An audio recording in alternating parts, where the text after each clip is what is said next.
Hammaga salom. Bugun sizlar bilan chechevitsali sho'rva, yasmiqli sho'rvani tayyorlashni o'rganamiz. Bu taom ham tushlikka ham kechki taomga to'g'ri keladi.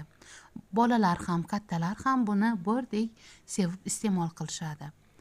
Buni hattoki yaxna taom sifatida blenderdan o'tkazib, maydalangan holatda ham tortib ovqatlanishga tortishingiz mumkin.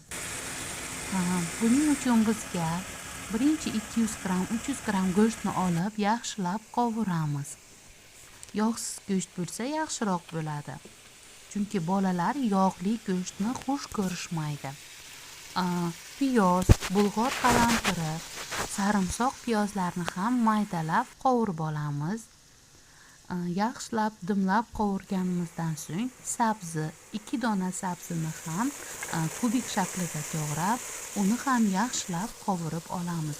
Tabga ko'ra tuz va boshqa xil ziravorlardan ham qo'shishimiz mumkin. Va bundan keyin biz boshqa sabzavotlarga o'tamiz. Sholg'om sabzavotidan ham foydalansak bo'ladi. Shamollashga juda ham yaxshi. Ayniqsa qishki, kuzgi mavsumlarda sholg'om juda ham xushxo'r sabzavot hisoblanadi.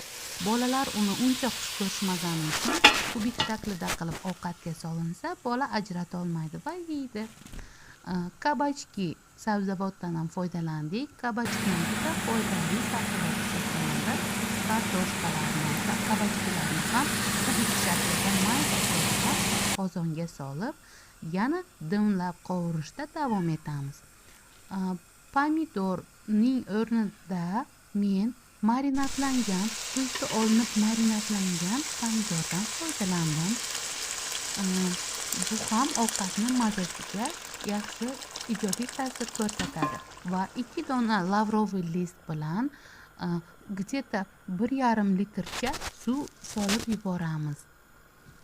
2 litr suvni ham ko'tarishi mumkin. Masallig'ingiz va oilangizdagi insonlar soniga qarab suvni ko'paytirishingiz yoki kamaytirishingiz mumkin.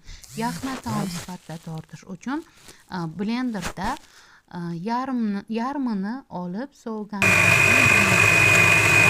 bemalol dasturxonga qo'yishingiz mumkin. Mana 2 xil chechevitsamiz ham tayyor. Yosh bolalarga pyure holatida, yosh kattalarga suyuq taom holatida.